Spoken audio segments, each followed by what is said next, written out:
মোগলমারি পশ্চিম মেদিনীপুরের দাঁতন ২ নম্বর ব্লকের একটি গ্রাম সুবর্ণরেখা নদীর তীরে অবস্থিত। এখানে ষষ্ঠ শতাব্দীর একটি বিশাল বৌদ্ধ মহাবিহার আবিষ্কৃত হয়েছে। বৌদ্ধ মহাবিহারটি পশ্চিমবঙ্গের বৃহত্তম, ১৫০০ বছরের পুরানো। ধ্বংসপ্রায় বৌদ্ধ মহাবিহারটি পূর্বে সখী সেনের বা শশী সেনের ঢিপি নামে পরিচিত ছিল।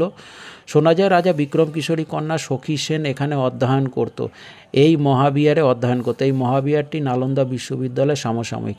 ২০০৩ সালে কলকাতা বিশ্ববিদ্যালয়ের নেতৃত্বে রাজ্য পুরাতত্ত্বের অধিকরণে অধ্যাপক ডক্টর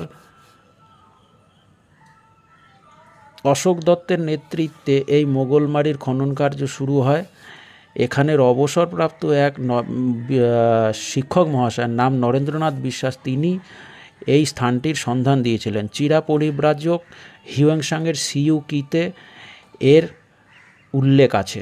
দূর দূরান্ত থেকে ছাত্ররা এখানে আসতো শিক্ষা গ্রহণের জন্য। তাছাড়া দুরারোগ্য রোগের চিকিৎসার জন্য ও বুদ্ধের চরণে অর্ঘ্য নিবেদনের জন্য অনেকেই এখানে আসতেন, যার নমুনা এখানের মিউজিয়ামে সুরক্ষিত আছে। প্রথমে তিব্বতের লামারা, পরে চীন, Nepal, Japan, Bhutan, Myanmar, Thailand, Cambodia ও শ্রীলঙ্কার বৌদ্ধ ধর্মাবলম্বীরা এখানে এসেছিলেন দর্শনের জন্য।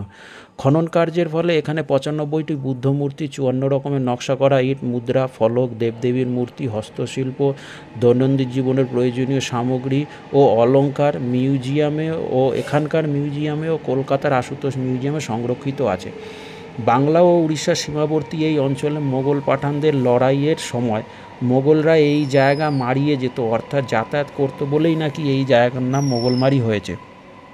শ্রী চৈতন্য মহাপ্রভু বা গৌরাঙ্গ মহাপ্রভু ও নিত্যানন্দ মহাপ্রভু এই জায়গায় এসেছিলেন পুরীর জগন্নাথের দর্শনের সময়, যার নিদর্শন এখানের বটগাছ ও অশ্বত্থ বৃক্ষ বহন করে চলেছে। শোনা যায় সখী সেনের বিরহের কান্না সন্ধ্যার পর এখানে শোনা যায়, কারণ রাজার সেনাপতি আহমানিকের সঙ্গে পড়াশোনা চলাকালীন এই রাজকন্যার সঙ্গে তার প্রণয় ঘটে এবং এই কথা জানতে পারলে রাজার সেনাপতি তার ছেলেকে এখান থেকে নিয়ে পালিয়ে যায়, যার ফলে রাজকন্যা প্রেম বিরহে এখানের একটি কুয়োতে আত্মহত্যা করেন। এই জায়গাটি সবুজে ঘেরা, প্রাকৃতিক সৌন্দর্য ভরা এবং চারিদিক দিয়ে প্রাচীর বেষ্টিত। এখানে আসতে হলে প্রথমে কলকাতা থেকে ন্যাশনাল হাইওয়ে ১৪ ধরে খড়গপুর, সেখান থেকে ন্যাশনাল হাইওয়ে 16 ধরে গড়বেতা বা দাঁতন।